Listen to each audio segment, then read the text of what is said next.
जय हिंद, नमस्कार साथियों। आज हम सूरदास जी का जीवन परिचय पढ़ेंगे। सबसे पहले देखेंगे उनका संक्षिप्त जीवन परिचय क्या है। और आप भी एक बॉक्स बना लेंगे, जैसे बॉक्स में संक्षिप्त जीवन परिचय लिखा गया है तो संक्षिप्त जीवन परिचय सबसे पहले हम पढ़ेंगे। आइए पढ़ते हैं संक्षिप्त जीवन परिचय। इनका जन्म कब हुआ था? जन्म सन 1478 ईस्वी में हुआ था। जन्म स्थान इनका क्या है? तो रूनकता नामक इनका जन्म स्थान है। पिताजी इनके कौन हैं? तो रामदास सारस्वत इनके पिता हैं। इनकी मृत्यु कब हुई थी? तो 1583 ईस्वी में इनकी मृत्यु हुई थी। भाषा क्या है? भाषा ब्रज है। शैली क्या है? शैली मुक्तक शैली के गेय पद। प्यारे साथियों, इनकी शैली क्या है? तो शैली मुक्तक शैली के गेय पद।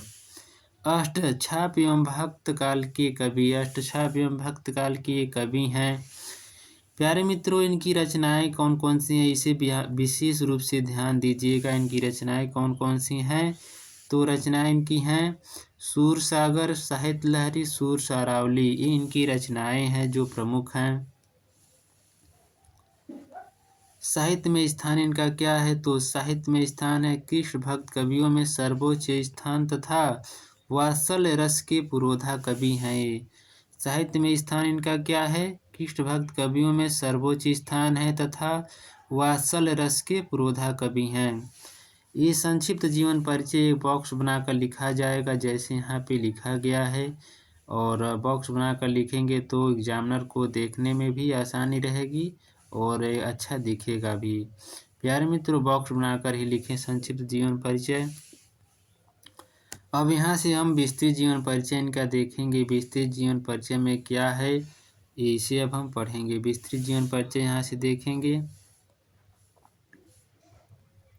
आइए पढ़ते हैं विस्तृत जीवन परिचय क्या है। अष्टछाप के सर्वश्रेष्ठ कवि सगुणोपासक कृष्ण भक्त सूरदास का जन्म वैशाख सुदी पंचमी सन 1478 ईस्वी में आगरा से मथुरा जाने वाली सड़क के पास रूनकता नामक गांव। कहाँ पे? रूनकता नामक गांव। ये इसे हाईलाइट कर देंगे। रूनकता नामक गांव में हुआ था।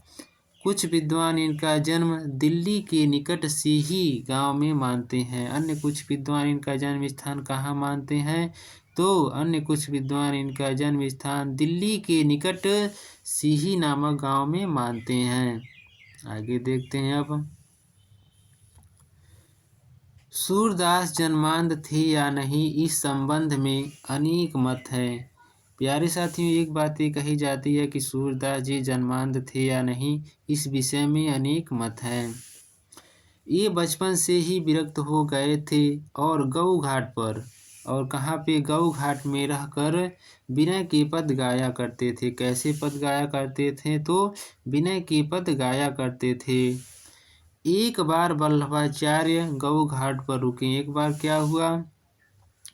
तो एक बार वल्लभाचार्य जी गऊ घाट पर रुके। सूरदास ने उन्हें स्वरचित एक पद गाकर सुनाया। वल्लभाचार्य ने इनको कृष्ण की लीला का गान करने का सुझाव दिया। तो क्या हुआ? वल्लभाचार्य को इन्होंने एक पद गाकर सुनाया। तो वल्लभाचार्य ने इनको कृष्ण की लीला का गान करने का सुझाव दिया। अब आगे देखते हैं।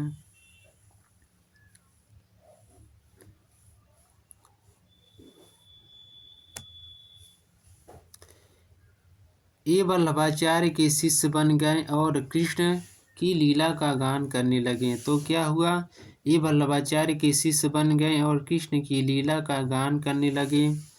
वल्लभाचार्य ने इनको गोवर्धन पर बने श्रीनाथ जी के मंदिर में कीर्तन करने के लिए रख दिया। तो क्या हुआ? वल्लभाचार्य ने इनको गोवर्धन पर बने, कहाँ प्यारे मित्रों यहाँ ध्यान देंगे, गोवर्धन पर बने, कहाँ बने? गोवर्धन पर बने श्रीनाथ जी के मंदिर में कीर्तन करने के लिए रख दिया। वल्लभाचार्य के पुत्र विठल नाथ ने अष्टछाप के नाम से सूरदास सहित 8 कृष्ण भक्त कवियों का संगठन किया। इसके बाद क्या हुआ इसे अब हम आगे समझेंगे। वल्लभाचार्य के पुत्र विट्ठल नाथ ने अष्टछाप के नाम से सूरदास सहित 8 कृष्ण भक्त कवियों का संगठन किया। तो जो वल्लभाचार्य हैं, ये तो वल्लभाचार्य के पुत्र थे विट्ठल नाथ ने। इन्होंने अष्टछाप के नाम से, किसके नाम से? अष्टछाप के नाम से सूरदास सहित 8 कृष्ण भक्त कवियों का, सूरदास के साथ में ही 8 कृष्ण भक्त कवियों का संगठन किया। इनकी मृत्यु गोवर्धन के पास पारसौली गांव में पारसौली गांव में, कहाँ पे? पारसौली ग्राम में सन 1583 ईस्वी के लगभग हुई। प्यारे मित्रों, यहाँ एक बात का ध्यान देंगे, इनकी मृत्यु कहाँ हुई थी? तो पारसौली ग्राम कहिए, ग्राम कहिए, पारसौली ग्राम में सन 1583 ईस्वी के लगभग हुई। आगे देखते हैं अब। सूरदास के पदों का संकलन सूरसागर है। सूरदास के जो पदों का संकलन है वह सूरसागर है। सूर, सारावली तथा साहित्य लहरी इनकी अन्य रचनाएं हैं। यह प्रसिद्ध है कि क्या प्रसिद्ध है?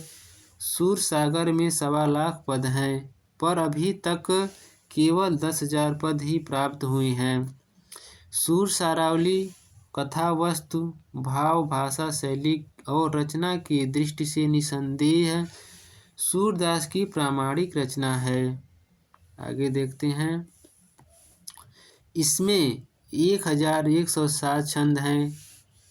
साहित्य लहरी सूरदास की 118 दृष्टकूट पदों का संग्रह है। ये तो हमने इनका विस्तृत जीवन परिचय पढ़ा है। एक और यहाँ पर विशेष रूप से ध्यान देंगे, इनकी रचनाएं कौन कौन सी हैं। हमने तो जीवन परिचय पढ़ लिया है। इनकी अब रचनाएं कौन कौन सी हैं, प्रमुख रूप से उसे ध्यान देंगे। अगर रचनाएं लिखने के लिए आए, चाहे ऑप्शनल में आए चाहे जीवन परिचय में आए, सब ध्यान देकर रचनाएं इनकी लिखेंगे। तो रचनाएं इनकी कौन कौन सी हैं? सूरसागर, सूर सारावली, साहित्य लहरी इनकी प्रमुख रचनाएं हैं। प्यारे मित्रों, हमने सूरदास जी का जीवन परिचय पढ़ा है, संक्षिप्त जीवन परिचय पढ़ा है और विस्तृत जीवन परिचय भी पढ़ा है। मिलेंगे नेक्स्ट क्लास में। जय हिंद, जय भारत।